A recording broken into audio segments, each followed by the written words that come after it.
नमस्कार, छत्तीसगढ़ के बुलेटिन में आपका स्वागत है। मैं हूं आपके साथ लक्ष्मी। बुलेटिन की शुरुआत करेंगे, रुक कर लेते हैं खबरों की। कोरबा के रामपुर में पीडब्ल्यूडी हायर सेकेंडरी स्कूल में उस समय अफरा तफरी मची जब प्रार्थना के बाद ही 12वीं कक्षा की एक छात्रा गौरी को खून की उल्टी शुरू हुई।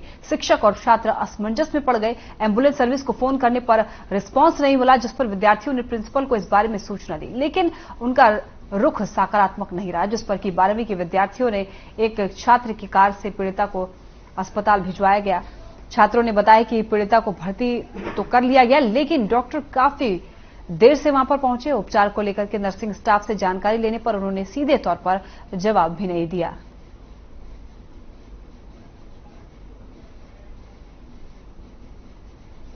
कोरबा के रामपुर में पीडब्ल्यूडी हायर सेकेंडरी स्कूल में एक समय में अफरा तफरी मची जब प्रार्थना के बाद 12वीं कक्षा की एक छात्रा गौरी को खून की उल्टी हुई। शिक्षक और छात्र असमंजस में पड़ गए।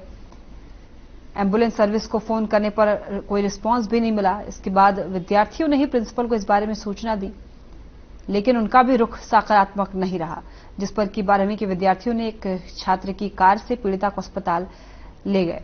छात्रों ने बताया कि पीड़िता को भर्ती तो कर लिया गया अस्पताल में, लेकिन डॉक्टर भी काफी देर से वहां पर पहुंचे। उपचार को लेकर के नर्सिंग स्टाफ से जानकारी लेने पर उन्हें सीधे तौर पर जवाब भी नहीं मिला।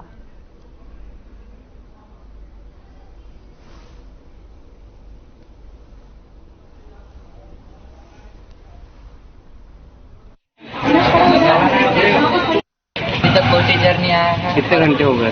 हम लोग को 2 घंटे से ऊपर हो गए। अच्छा, वो किसमें और आधा घंटे तक से हम लोग वहीं बैठे। कहाँ? स्कूल ही में। क्यों? सर मैडम लोग बोले थे एम्बुलेंस आ रहा है, उसके बाद एक साथ लेके जाएंगे। तब तक कोई आया ही नहीं। फिर एक दोस्त आया बाहर, गाड़ी लेके आया था अपना, उसका वो खुद बोला कि मैं लेके चलता हूँ, फिर उसके गाड़ी में आया। एम्बुलेंस का इंतजार करते तो उसको खतरा था उसकी जान को। प्रार्थना के बाद का 12:30 बजे क्या हुआ? उसको अचानक से ब्लड की उल्टी हो रही थी। ब्लड की उल्टी हुई, उसके बाद वो बेहोश हो गई थी। फिर हम लोग सब वहीं पर थे। मैम लोग को हम लोग बुलाए तो मैम लोग आए और हम लोग मैम को बोले कि मैम बहुत ज़्यादा हो गया, तबीयत खराब हो गया। तो फिर सर को मैम बोली कि अपना कार निकालिए ऐसे करके। तो सर बोले कि एम्बुलेंस को फ़ोन कर दिए हैं, एम्बुलेंस आएगा उसके बाद लेके जाएंगे। शिक्षक और कक्षा शिक्षक द्वारा सहयोग किया गया था। उन लोग बच्चे लोग आकर बताए कि ऐसी घटना घटी है। तुरंत में जाकर निकल कर देखा तो वहाँ से मतलब कि व्यवस्थित होकर चला गया था। मैं बच्चे लोग आए तो मैं तुरंत 112 को फोन किया तो बोले कि बुकिंग हो गया है।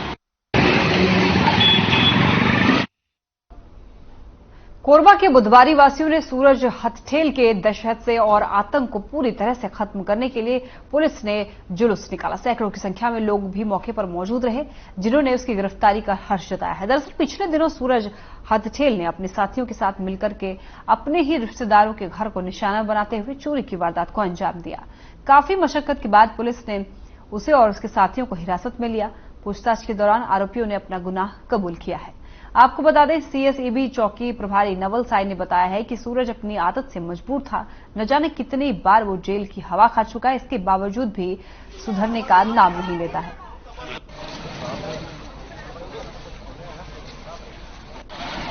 कोरबा के बुधवारी वासियों ने सूरज हथठेल के दहशत और आतंक को पूरी तरह से खत्म करने के लिए पुलिस ने उसके खिलाफ जुलूस निकाला। सैकड़ों की संख्या में लोग मौके पर मौजूद रहे, जिन्होंने उसकी गिरफ्तारी पर हर्ष जताया।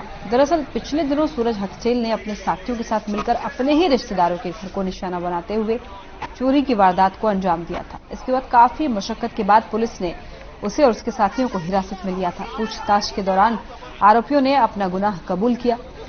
सीएसईबी चौकी प्रभारी नवल साई ने बताया कि सूरज अपनी आदत से मजबूर था। न जाने कितनी बार वो जेल की हवा खा चुका है, बावजूद इसके वो सुधरने का नाम नहीं लेता है।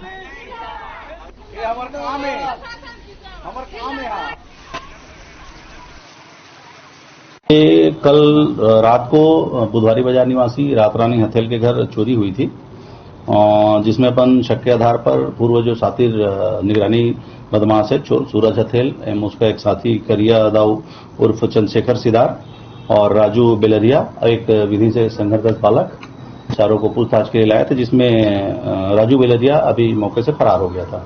3 लोगों को हमने हिरासत में लिया है, जिनसे पूछताछ की गई, तो इन्होंने अपना जुर्म कबूल करके। 12 वीं कक्षा की एक छात्रा गौरी को खून की उल्टी शुरू हुई। शिक्षक और छात्र असमंजस में पड़ गए। एम्बुलेंस सर्विस को फोन करने पर रिस्पांस नहीं मिला। इसके बाद विद्यार्थियों ने ही प्रिंसिपल को इस बारे में सूचना दी, लेकिन उनका भी रुख सकारात्मक नहीं रहा, जिस पर कि 12वीं के विद्यार्थियों ने एक छात्र की कार से पीड़िता को अस्पताल ले गए। छात्रों ने बताया कि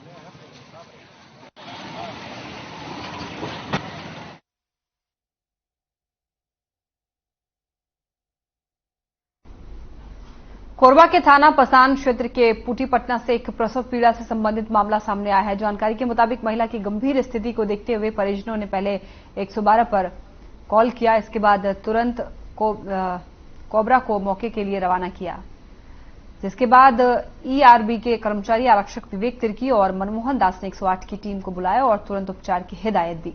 108 कर्मियों ने महिला की सुरक्षा डिलीवरी की, जिसके बाद एम्बुलेंस में अस्पताल लेकर आए और आगे का इलाज किया।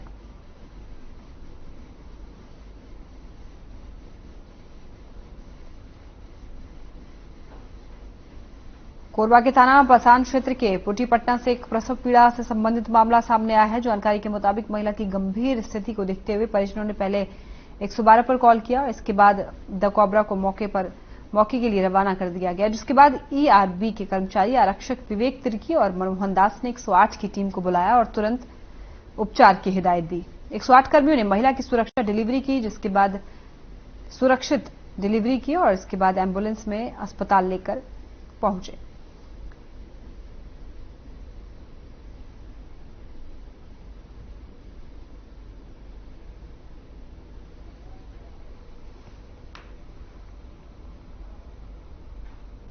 बालूद के कारूटोला में 2 युवकों को सांप काटा, जिसके बाद आनन फानन में अस्पताल में उन्हें भर्ती कराया गया। जबकि दूसरे मामले में एक पीड़ित के हाथ पर और सीने में अड़कन भी आने लगी। और आपको बताएं, शहीद अस्पताल की डॉक्टर शैवाल जेना ने बताया कि मामले में काफी सतर्कता से काम लिया गया और आवश्यक उपचार देने की व्यवस्था की गई। बालूद के कारूटोला में 2 युवक को सांप काट लिया, जिसके बाद उसे आनन फानन में अस्पताल में भर्ती कराया गया। जबकि दूसरे मामले में एक पीड़ित के हाथ पैर और सीने में अकड़न होने लगी। 24 घंटे वेंटिलेटर पर रखने के साथ ही उसे बेहतर कर लिया गया। शहीद अस्पताल की डॉक्टर शैवाल जैन ने बताया कि मामले में काफी सतर्कता से काम लिया गया और आवश्यक उपचार देने की व्यवस्था भी की गई। इससे पीड़ितों का जान बचाया गया।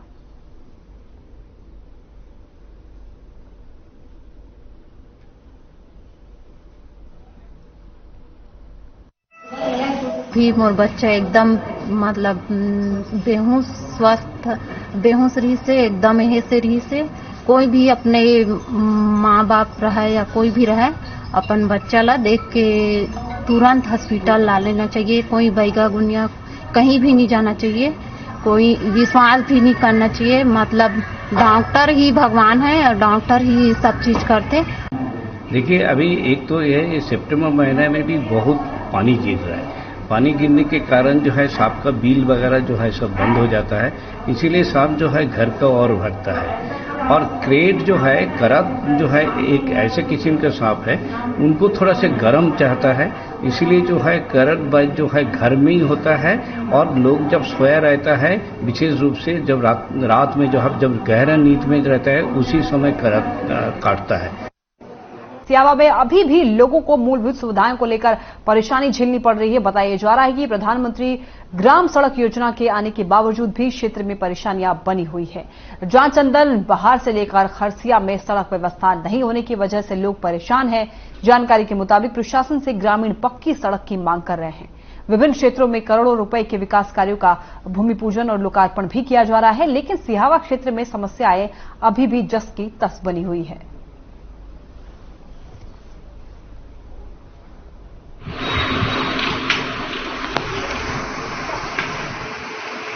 हमला बहुत समस्या है।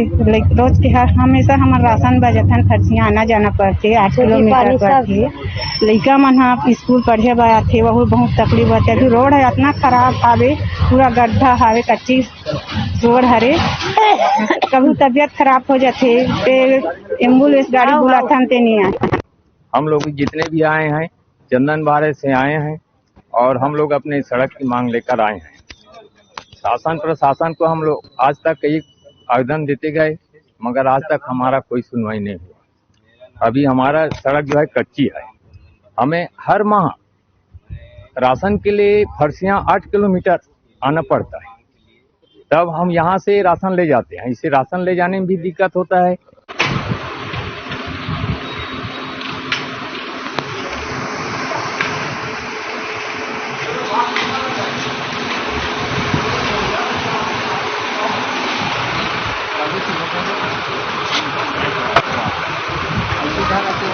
हाँ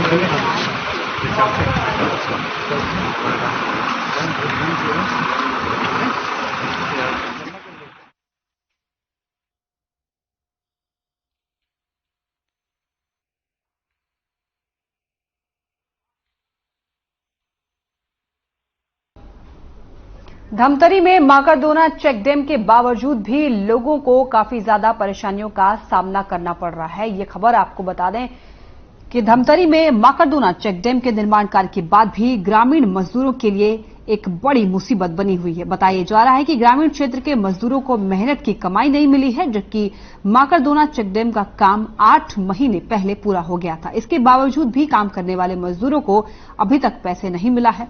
वही पैसे न मिलने से मजदूर अधिकारियों से नाराज हैं।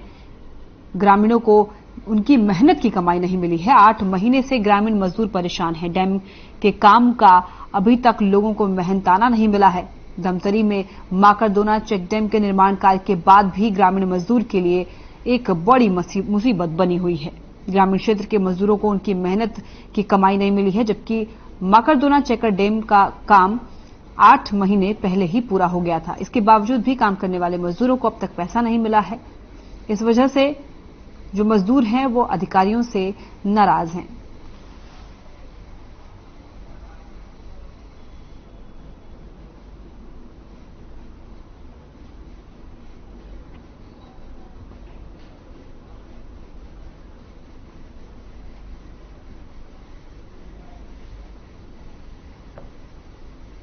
काम कर रहे हैं। कौन से रेंज में?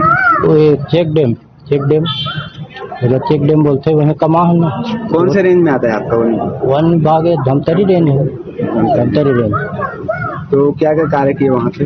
वहाँ चेक डैम बनाए हैं और पत्थर का पिचिंग कर करके नाला मन में, तो वो अभी तक हमारे परमानेंट नहीं है। दिसंबर से काम के 3 महीना तक के अभी तक फॉरेस्ट विभाग में वो जो नाला थे ना, वो पत्थर का पिचिंग पानी वो आकर रुकते, बाकी पानी बहा जाते हैं, वही वाला है।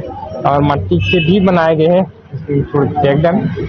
तो इतना दिन तक जाते हैं तो बोलते हैं अभी तक नहीं हुआ है, हो जाएगा महीना, हो जाएगा महीना, ऐसे करके बोलता है। थोड़ा पीछे हो जाना।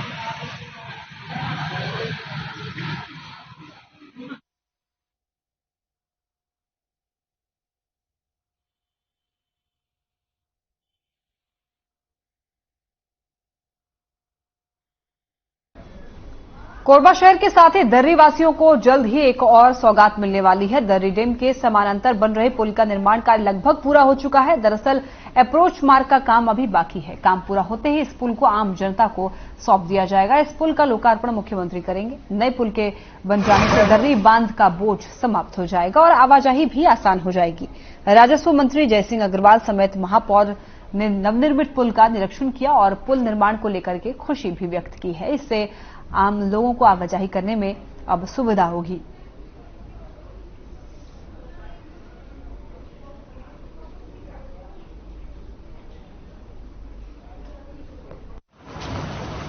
दर्री डैम का जो ब्रिज है काफी पुराना हो चुका है, इसलिए सरकार ने नए ब्रिज का निर्माण किया है।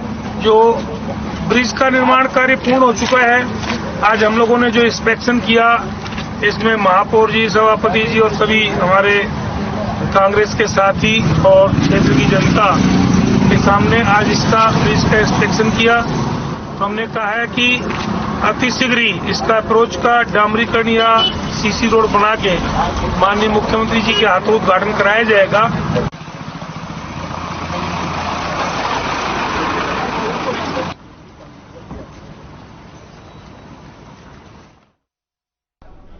मनेन्द्रगढ़ वासियों को वर्षों पुरानी मांग पूरी हो चुकी है। जिले की सौगात मिलने पर जबरदस्त उत्साह का माहौल है।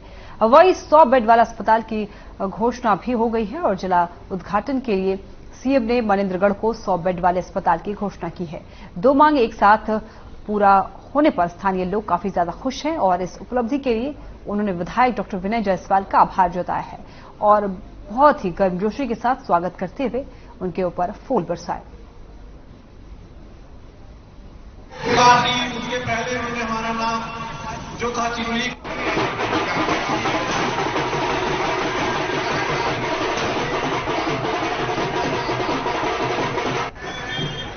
सबसे पहले तो मैं माननीय सीएम साहब को बहुत बहुत धन्यवाद दूंगी क्योंकि विधायक जी की मांग पे उन्होंने हमारी चिरमिरी को जो जिला अस्पताल में सौगात दी है, उसके लिए उनका बहुत बहुत धन्यवाद। सीएम साहब का बहुत बहुत धन्यवाद और विधायक जी का भी बहुत बहुत धन्यवाद, क्योंकि जहां तक हमारा मानना है, मेरा मानना है कि हमारे चिरमिरी में सबसे ज़्यादा ज़रूरत हॉस्पिटल की थी। हॉस्पिटल मतलब शिक्षा और स्वास्थ्य की जरूरत हमारे चिरमिरी को सबसे ज़्यादा है। मैं ये नहीं बोलती कि हमारे चिरमिरी के लोगों की जो मांग थी मुख्यालय बनाने की वो गलत है, वो भी अपनी जगह बिल्कुल भी ठीक है, लेकिन जो हमारी प्राथमिक आवश्यकता है वो अभी यहाँ के हॉस्पिटल की है। देखिए, निश्चित रूप से ये जो बड़ी मांग थी एमसीबी जिले की, वो माननीय मुख्यमंत्री जी ने पूरा किया है और उसकी एक बड़ी सौगात जिला चिकित्सालय की चिरमिरी को मिला है, नगर निगम को मिला है, जो सबसे बड़ा क्षेत्र है। और ये अपने आप में एक बड़ी बात है कि कभी भी जो जिला चिकित्सालय है, जितने भी जिले बने हैं, उसमें इस तरह से घोषणा नहीं हुई है। तो ये बड़ी घोषणा जो माननीय मुख्यमंत्री जी ने किया है, उसके लिए उनका बहुत कोटि कोटि धन्यवाद देता हूँ। और चिरमिरी में और कैसे विकास हो, चिरमिरी में और कैसे सौगातें मिली, जिले की क्या क्या चीज़ें हैं, अभी 5 से 6 चीज़ें लगभग आ गई हैं और भी जो चीज़ें हैं उसको हम लेके आएंगे।